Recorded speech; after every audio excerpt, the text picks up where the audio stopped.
One Bible Chapter Daily, Part 5. Matthew chapter 5. Now when Jesus saw the crowds, he went up on a mountainside and sat down. His disciples came to him, and he began to teach them. He said, "Blessed are the poor in spirit, for theirs is the kingdom of heaven. Blessed are those who mourn, for they will be comforted. Blessed are the meek, for they will inherit the earth. Blessed are those who hunger and thirst for righteousness, for they will be filled. Blessed are the merciful, for they will be shown mercy. Blessed are the pure in heart, for they will see God. Blessed are the peacemakers, for they will be called children of God. Blessed are those who are persecuted because of righteousness, for theirs is the kingdom of heaven. Blessed are you when people insult you, persecute you, and falsely say all kinds of evil against you because of me. Rejoice and be glad, because great is your reward in heaven. For in the same way they persecuted the prophets who were before you. You are the salt of the earth.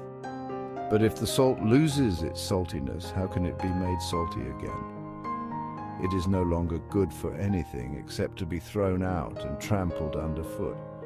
You are the light of the world. A town built on a hill cannot be hidden.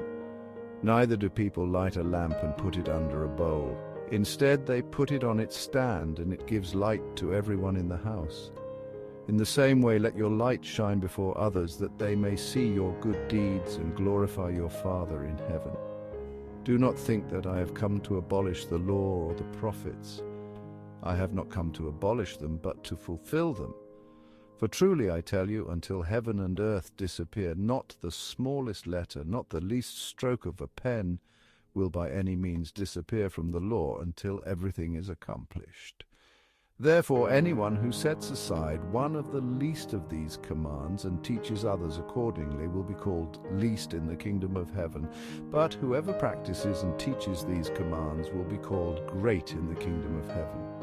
For I tell you that unless your righteousness surpasses that of the Pharisees and the teachers of the law, you will certainly not enter the kingdom of heaven.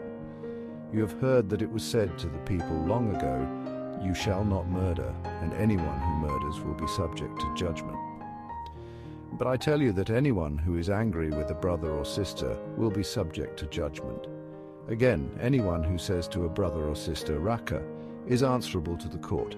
And anyone who says, 'You fool,' will be in danger of the fire of hell. Therefore, if you are offering your gift at the altar, and there remember that your brother or sister has something against you, leave your gift there in front of the altar. First go and be reconciled to them, then come and offer your gift. Settle matters quickly with your adversary who is taking you to court. Do it while you are still together on the way, or your adversary may hand you over to the judge, and the judge may hand you over to the officer, and you may be thrown into prison. Truly I tell you, you will not get out until you have paid the last penny. You have heard that it was said, 'You shall not commit adultery.' But I tell you that anyone who looks at a woman lustfully has already committed adultery with her in his heart. If your right eye causes you to stumble, gouge it out and throw it away. It is better for you to lose one part of your body than for your whole body to be thrown into hell. And if your right hand causes you to stumble, cut it off and throw it away. It is better for you to lose one part of your body than for your whole body to go into hell. It has been said, 'Anyone who divorces his wife must give her a certificate of divorce.' But I tell you that anyone who divorces his wife, except for sexual immorality, makes her the victim of adultery, and anyone who marries a divorced woman commits adultery. Again, you have heard that it was said to the people long ago, 'Do not break your oath, but fulfill to the Lord the vows you have made.' But I tell you, do not swear an oath at all, either by heaven, for it is God's throne, or by the earth, for it is his footstool, or by Jerusalem, for it is the city of the great king. And do not swear by your head, for you cannot make even one hair white or black.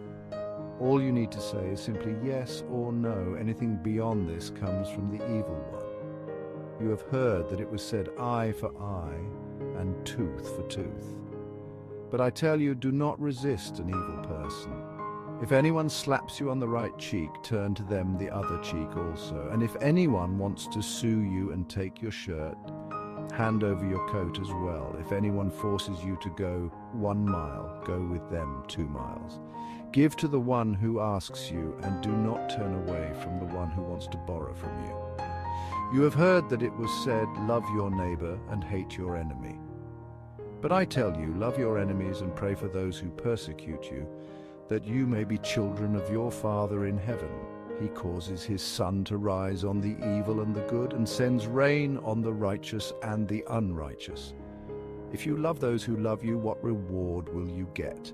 Are not even the tax collectors doing that? And if you greet only your own people, what are you doing more than others? Do not even pagans do that? Be perfect, therefore, as your heavenly Father is perfect. Credits, narration by narrator's name.